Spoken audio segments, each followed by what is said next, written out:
No one told me how loud the silence would be. After spending over roughly $20,000 preparing for birth, Dar Bordiny thought she was ready for everything until the world went quiet. Grateful and grieving, in love with her baby, but lost from herself. Dar realized one thing. The one thing no one realized, no one was talking about. No companies are really advocating for, no companies preparing for that life after birth. What happens after birth? The silence became her calling.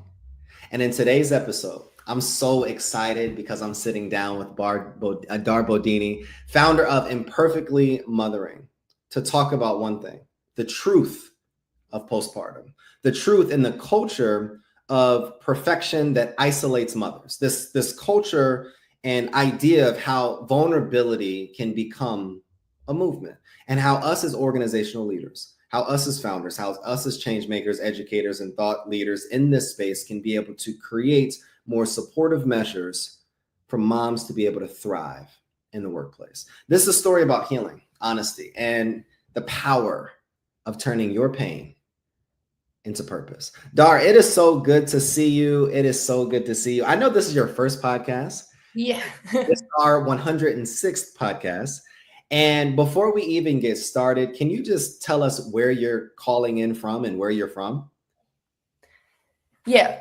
Can you repeat the question? Because you cut out for a second. Oh, yeah, of course. Can you just let us know? Can you let the audience know where you currently reside and where you're from? Yeah. So currently I'm living in close to Barcelona, Spain. So the town is called Castelldefels, beautiful town. Where I'm from, I'm a little bit from two diverse cultures. So I'm always around Israel and Spain, currently living here though. That is awesome. Now, before we get into the episode, I just would love for you to just introduce yourself and talk about the work that you're doing with moms. Yeah. Okay. So right now, what I'm doing is I opened a business called Imperfectly Mothering, and I'm basically a postpartum coach. So right now, what I'm offering is mostly one-on-one to help women with the what can be said as the biggest transformation that they're going to go through in their life, from becoming just being yourself and tending to yourself to actually becoming a mother. So that is basically what I'm doing in like 20 seconds. No, I love it. And walk me through the story of Okay. what got you to this place to even want to do these various things. Yeah. So there's like two parts of this story, no? We can talk about me before being a mother and me after becoming a mother. So very quickly, I'll tell you a little bit about my background. So as a young girl, I was actually a pro athlete and I was playing rugby in the Spanish national team. Very quickly, I understood that that was not exactly what I wanted in my life, and I studied philosophy in the University of Barcelona. It was a wonderful few years. I learned a lot. It kind of exploded my mind a little bit, so it was for good and for bad. Of course. And just after I finished, I moved to Tel Aviv, to Israel, and there I studied marketing. Um, it was, again, a very enjoyable moment. I worked with a few startups in Israel, and it went great, I must say. And then I met my husband, and I got pregnant. And like many women out there, I have to say, it's a thing that happens to most of us, I would say. I got obsessed with the birth plan, like really obsessed. I studied, I paid for courses, I paid for the best midwife, for the best doula. I created this whole ecosystem around my birth, right? And it paid off. I have to say, I had a beautiful birth. But very quickly, I understood that I had prepared for an event, but I have not prepared for like this whole becoming, which is becoming a mother. And that's kind of where it hit me, right? So after birth, there's a few weeks where you're super tended and everybody takes care of you, and like they take very seriously your whole healing. But after 2-3 weeks, that's it. It ends, you know? And I got to this realization that like first of all, I cannot be the only one. And then I started speaking to people. I understood I am not the only one. And second of all, that we are left alone. So we just went through this whole, well, I can say the biggest transformation of our life. And then we are left to grieve alone, to understand what it is to be a mother alone. Basically, we're just not tended to. And not only that, we're supposed to become this perfect new person in just a few weeks. So let's say an example that I like to put is like, in today's society, most mothers, they have never held a newborn baby before their own baby. And still we're supposed to know exactly how to do it, right? Yeah. So it's like this whole new world that nobody taught us, because we don't live in this world of community anymore, or like tribal world, you can say. Of course. And there you are, you're starting this whole new thing alone. So that's like the biggest story. That's where it hit me, I think. So there's many moms that are going to be listening to this episode, and even new moms that may be listening to this episode as well. What would be your advice right now for them? What would be the words that you would communicate to them to be able to navigate this challenging time that they're experiencing?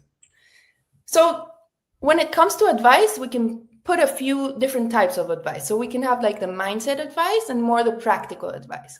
So I'm going to start with like the mindset. Of course. First of all, this whole thing of bounce back, it's a myth. Like, let's throw it out there. It doesn't exist. It's not going to happen. You're not going to bounce back. You know why? Because you're a new person. Like you've literally, like when you give birth, not only are you birthing your own baby, you're giving birth to your new self, to the mother inside of you.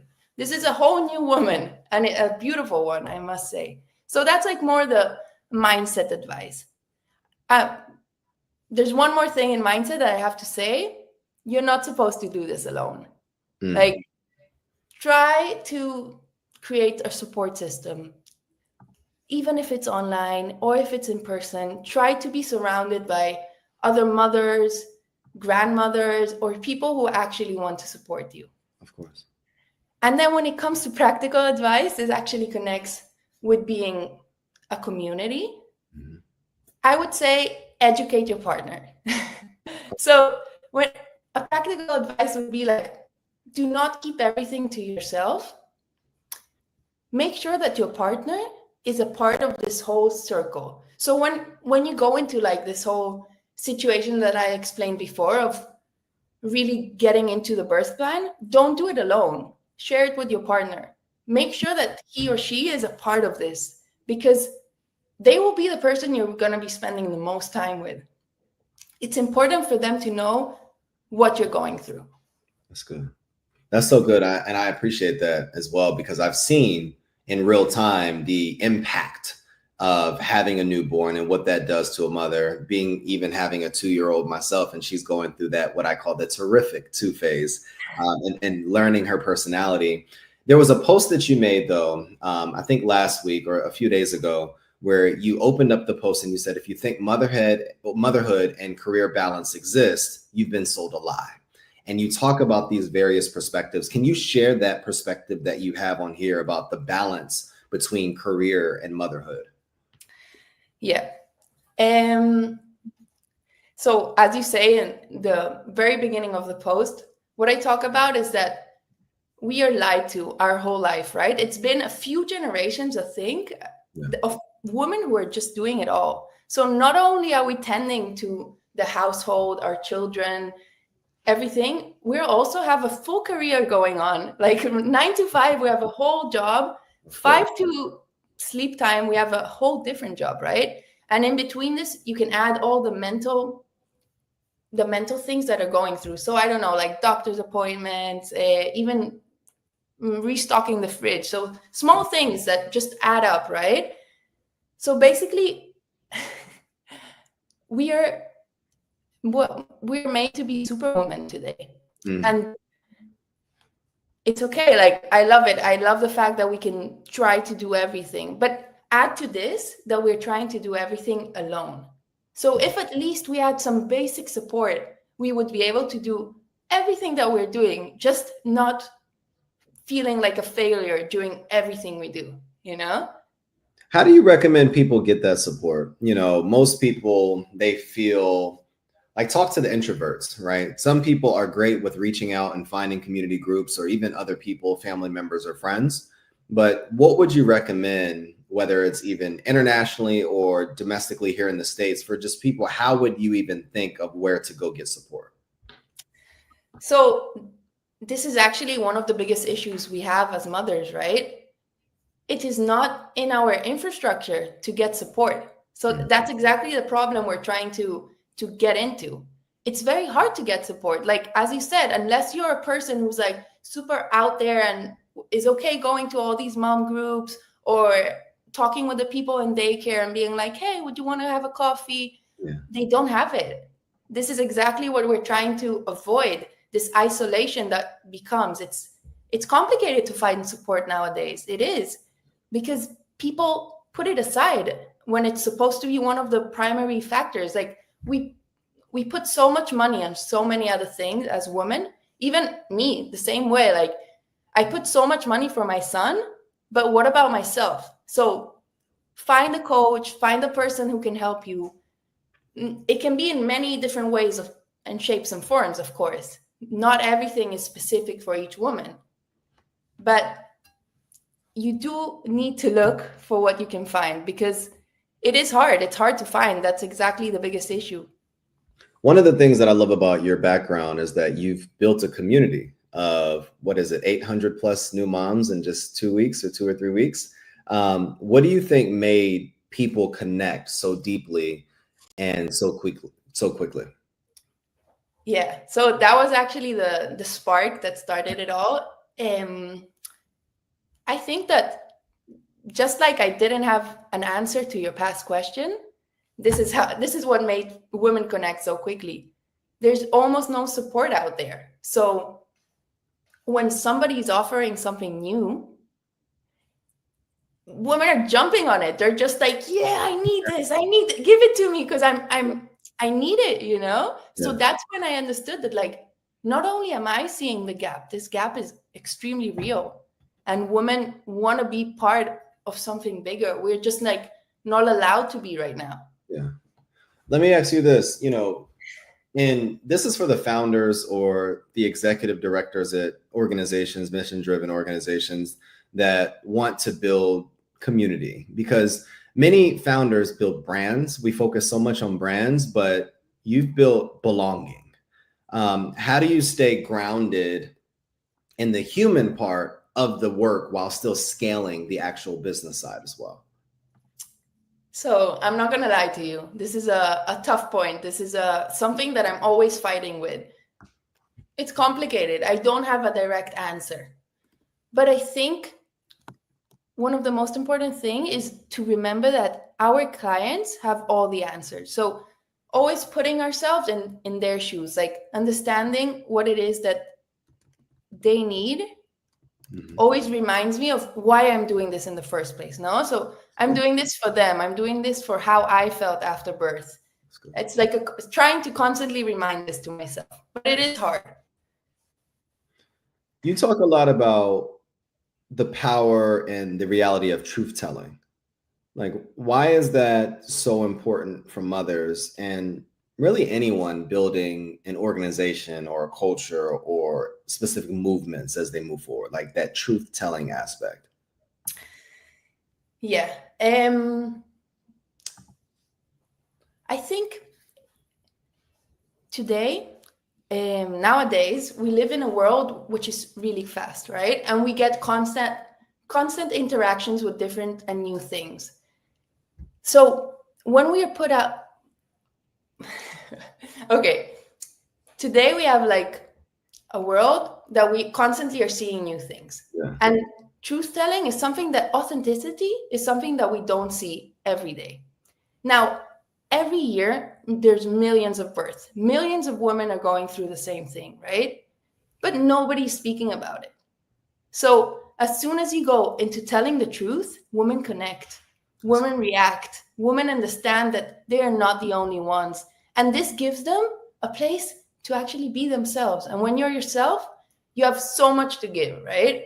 course. What do you think? This is, I get really excited when I hear stories like this. And so often on podcasts, we have all of these professional stories and or tactics and methodologies and tricks and tips. But I like to just talk to real human beings because I think there's something beautiful about building authentic connections. But then I think there's something also beautiful about the healing process that we often go through. What's been the most healing part of this journey for you personally and professionally?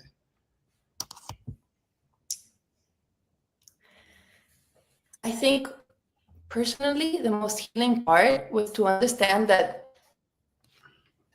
I have a place in this world, no? Like the first thing that happened to me when I understood there was this huge gap was that I was loyal to creating something exactly for this. Like it really healed me. It was like, wow, I understand why I'm here. I understand why I went through this whole process. And I have to say, it's the first time in my life that I've been like so direct and so honest about something. I understood that this is what I'm here to do. So that for me was a huge closing circle point, right? Yeah. Let me ask you this. You mentioned earlier how you were raised between Spain and Israel, correct? Mm-hmm. Living between, I guess, languages and cultures, how did that shape the way that you even see motherhood and identity? Yeah. So without a doubt, living, let's say we can even start saying about languages. When you have more than one word to express one feeling, your mind is already bigger. So I have more. Can you give me an example? Yeah. So for example, let's say the word very easily, say happy, all right? There's a few ways to say happiness. So now in my other language, in Hebrew, there's another few words to say happiness. And each word has a different connotation. So it expands and it broadens your mind as to happiness is not only just one type of feeling. There's a few of them. Yeah. Do you understand? Of course. Okay. How many languages do you speak? Just for me to know. Yeah. I actually speak 5 languages. I speak Hebrew, Spanish, Catalan, English, and French. Which one do you usually speak the most? So my husband is from New York. So English, Hebrew, Hebrew with my parents, my son, I speak to him, and Spanish because they live in Spain. So wow. One of the things that I appreciate about your background is that different parts of the world glorify motherhood in a different way. And I guess in modern cultures, especially American culture, it's a little bit different as well. Why do you think our modern culture tends to glorify birth but neglect what comes after birth? So first of all, there's a few reasons. One of the first reasons is that nowadays, most people give birth in the hospital, right? And the hospital actually makes money for each birth that you have because the procedures cost less than what you pay, for example. So one of the reasons that they give so much information about birth is because they want you to have a hospitalized birth. So that's one side, because the country actually makes money from it. The second side is that birth is just one day. Postpartum is actually every day after that. And tending to just one day is much easier than tending to 3-4 months, right? And postpartum is such a broad subject and it affects each person in such a different way that it's hard. It's hard to support people. It's not a one size fits all. It's a whole new health aspect, right? So I think that is why most cultures put most emphasis on the birth because it's so much easier. It's so much more practical. It's easy numbers. Oh yes, I mean it's a one-time event. It's kind of like Valentine's Day, but no one glorifies marriage. They just glorify Valentine's Day or the wedding day. It's kind of like it's easier to glorify the event rather than all of the other responsibilities that come with it. One of the questions that I ask people often on the Contagious Culture podcast is, what is a question that you wish more people asked you so that you could be able to share that response? Wow. I actually have never thought about this. What is one thing most people ask? I wish more people asked me. And I say that from the perspective of, because oftentimes when we build brands and when we position ourselves as authorities online, what we find is a lot of the conversations that we have or the questions that we receive are based upon that brand or based upon what we talk about or based upon how we position ourselves. But oftentimes people don't ask the personal questions like, how are you doing? Like a simple question, or, hey, what got you to this place? Or what are some of the things that you're experiencing and challenged with right now? Or what are some of the hopes and dreams that you still want to be able to accomplish? And I find when we ask those questions, it separates those types of people because they actually care. So I'm interested in knowing what is a question that you wish you received more, that's so that you could be able to share that response. So I guess one question that I wish I would receive more is how are you gonna how are you gonna scale this business? Hmm. Like how are you gonna make it bigger? How are we gonna make this like something that can be integrated in workforce or something that can be integrated in today's culture? No, because I can help specific women, but what about the big picture? How can I actually change the way we think about postpartum? Let me ask you this. How are you going to scale? How are you going to change the mindset or the way that we think about postpartum? So it is actually something that I am like focusing on a lot right now on my day to day. And one of the things that I'm doing now is having a lot of interviews with different companies to understand like if it's from like simple numbers of how much money they lose or how many women stop coming into work, or if they lost somebody who they thought had a lot of potential, like a woman who was doing great and she just decided not to come back to work or take like a part-time job. This is right now how I am. I'm more in the study phase of how exactly I want to put it in to the workforce. Of course. No, that makes sense. And that's one of the challenges that I think a lot of founders have is, when we get to that point of we're building something based upon our passions and our beliefs and the problems that we want to solve. And then we recognize when we get traction for it, we actually start believing in it even more. And then it's like, all right, well, how can I take this to the next level? And how can I, invite more people into what I'm doing as well? What is for anybody listening right now? What do you wish every single mother heard before leaving the hospital? Yeah. I wish she understood that she's going to have a very different few months coming along right now, and that you've been through the most incredible transformation, but now it's when it really begins. This is the fun part. This is the part where you're going to have to learn yourself. This is the part where you're going to need to ask for help. And don't try to do this alone. It's not necessary. It's always easier and better with a little bit of support. Dar, let me ask you this. What has this journey taught you about leadership? Like, you're building something that's mission based. You're building something that is really changing a culture and shifting and empowering women. Like, what has this taught you about the journey of leadership? You cut out for a second, so can you ask again, please? Oh, of course. Like, what has this journey taught you about leadership? Because you're building something that's mission driven. So what has this journey taught you about leadership?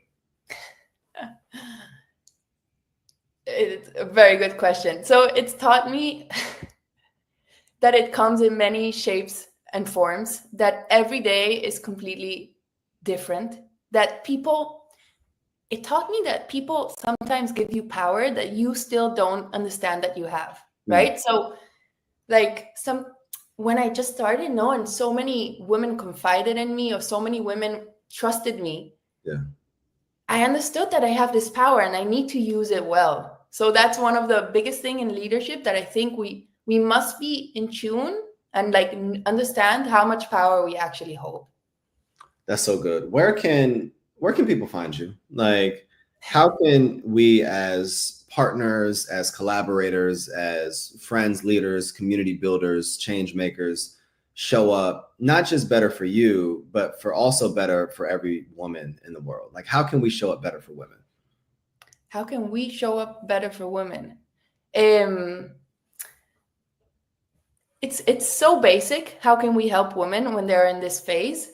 Yeah. The way to help, it's just either ask how is she doing, bring food home.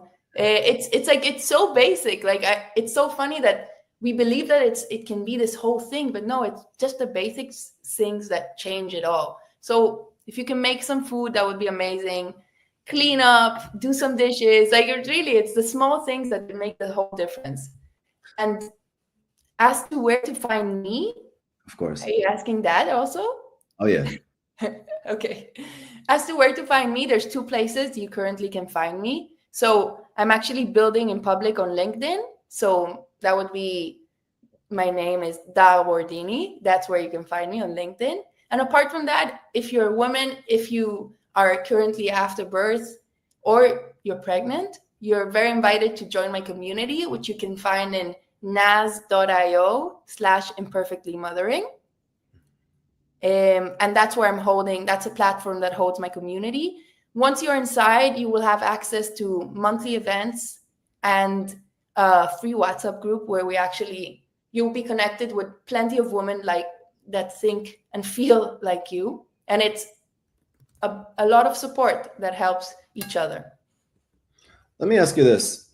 Let's say you had 60 seconds or 90 seconds to share a message to company leaders that these moms are on maternity leave and they're coming back into the workforce in a specific period of time. What would be your message to leaders of companies to best support mothers as they transition either out of the workspace to be able to go spend that time with their child, or back into the workspace and have to essentially leave their child? Okay, so for leaders, what I would say in workplaces, I would say that when they're leaving to be with their child, let them go, like completely let them go. Try to ask for as little things as you can. Give them the time they deserve. And now when they come back into the workforce, understand that this person has been through the biggest transformation of her life. Take it slow. Try to give her a bit of work in the beginning, maybe, or just an hour before, or even something simple, like I said before, like something, how are you? Get her a weekly call with HR and make her understand that she is seen. Make her understand that she is not alone. And one more thing that I would say when she's coming back to the workforce is, if you have other mothers who have also come back, join them. Give each other's numbers. Make sure she has somebody that she can contact for support. I think that's a little bit of what I would say. Dar, I appreciate you so much. I really do. And I think it's beautiful when we have platforms like LinkedIn where we can be able to connect with people internationally and just around the world and be able to share these insights. Your stories, your posts, your content alone has transformed even how I view that motherhood process, and how I could even show up to be more supportive in my role in that as well. So I just want to thank you. Do you have any final words for our audience before we move to closing? I want to say thank you for listening. Thank you. And if you have anybody who you know who is going through this, call them, ask them what's up. Be a good friend. That's all I can say. Thank you so much, Dar. I appreciate you so much. Thank you very much. And thank you for this. You know, as I sit with this conversation, I keep thinking about something that Dar said earlier. No one told me how loud silence would be. No one told me how loud silence would be. And that sentence only captures, it captures so much that our culture gets wrong, not only in the workplace, y'all, but in general. Not just in motherhood, but in how we show up in leadership, how we show up in our community, and the way we treat one another after major transitions. We celebrate the start. We celebrate, like Dar said, the event, the launch, the baby, the win, but we don't always stay for the process, for the aftermath. We don't talk about what happens in the quiet moments. We don't talk about what happens when the applause fades and when real life begins, the real work begins. What I love about Dar's brand that she's building is that she didn't try to create a perfect picture for a perfect solution. She didn't position herself as some expert with all these credentials and all of these answers. She became the person who stayed in the room, the one who's been committed to saying that you're not broken, you're just becoming, that you don't have to bounce back. You have to accept the new reality and this new transformation that you're experiencing. And that right there, that's contagious culture. Culture, everyone listening in, is not built through perfection. It's built through purpose. It's built through presence. And Dar's words today, Dar's presence, Dar's purpose is screaming so much louder than just the work that she is doing. It's built by people like Dar who choose to see each other fully, to see people fully, especially in seasons when the world stops paying attention, when the world stops looking. And this is what I want you to think about today. This is what I want you to think about.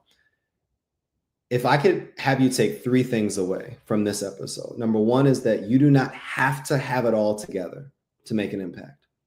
You just have to show up. Number 2, you do not have to be perfect to create something meaningful. You have to be present. And number 3, you just have to show up. Messy, real, and ready to connect with people intentionally. The goal is to connect the dots, not just to collect dots. And because when you do this, you give other people the platform and the permission to do the same. That's how healing becomes movements. That's how vulnerability becomes leadership. And that's how culture, my friend, becomes contagious. So go be that person, create that space, love that person, support that individual. That's how we change culture. That's how we change companies. That's how we change institutions, one honest conversation at a time. So Dar, when you listen to this recording, when you listen to the playback, I just want to say thank you for showing us what it looks like when we lead with empathy, to build with authenticity, and to remember that we're not in this alone. We're all just continuing to become. So if you're still listening to us, follow Dar at Dar Bordiny on LinkedIn, Dar Bordiny on LinkedIn. And if you're a new mom, a new mom that wants some support, check out her community. This is the Contagious Culture Podcast, y'all. We are on episode 106. And if you like this episode, then share it, like it, subscribe to the podcast. I'm your host, Kyle King, reminding you that culture isn't something we inherit. It's something that we intentionally build.